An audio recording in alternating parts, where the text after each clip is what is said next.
সকাল সকাল গরম গরম এক কাপ চা হলে মনটা একেবারে ফ্রেশ হয়ে যায়। হ্যালো এভরিওয়ান, আসসালামু আলাইকুম। মারিয়া ব্লগ থেকে আমি মারিয়া বলছি। আশা করি আপনারা সবাই ভালো আছেন। আলহামদুলিল্লাহ আমরাও ভালো আছি। আজকে ব্লগটা শুরু করেছিলাম সকাল থেকে দুপুর পর্যন্ত কি কি রান্নাবাড়া করেছি সেগুলো সবই আপনার সাথে সাথে শেয়ার করব, এবং অবশ্যই আশা করি আপনারা ধৈর্য ধরে আমার ভিডিওটি দেখবেন।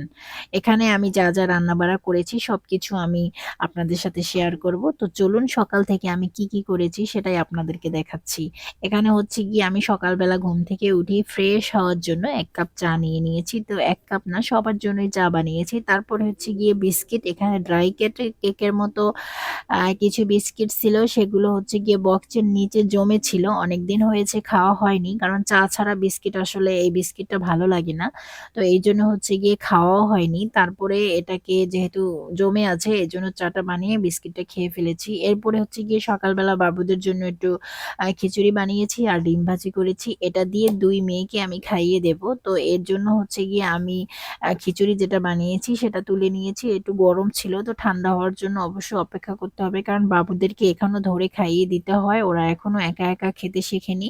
তো এই যে আমি বাবুদের জন্য খাবারটা কিন্তু রেডি করে ফেলেছি। এই যে খিচুড়ি আর ডিম ভাজি।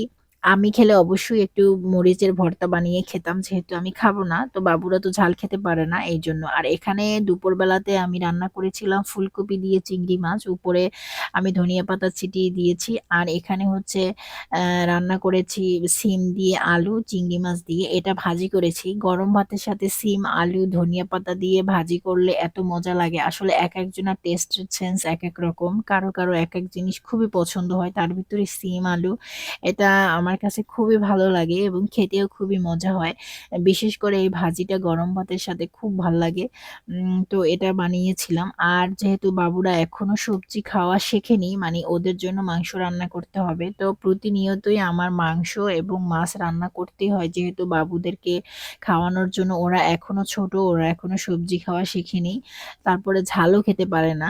তো এইজন্য হচ্ছে গিয়ে ওদের জন্য আলাদা করে আমার মাছ এবং মাংস রান্না করতে হয়। তো আমরা দুপুরবেলা ফ্রেশ হয়ে বাবুদেরকে গোসল-টোসল করে দুপুরে খাবারের জন্য চলে এসেছি। তো এইজন্য হচ্ছে গিয়ে আমি খাবারগুলো সার্ভিং বোলে নিয়ে নিচ্ছি।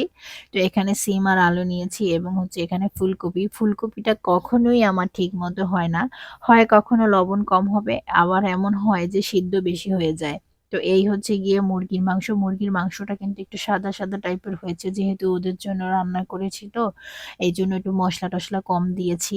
আ তারপরও আমি কাঁচামরিচটা দিয়েছি যাতে ফ্লেভারটা ভালো আসে, ঝালটা না আসে। এই যে বাবুদের জন্য খাবারটা তুলে নিয়েছি। কেমন হয়েছে অবশ্যই ভিডিওটি কমেন্ট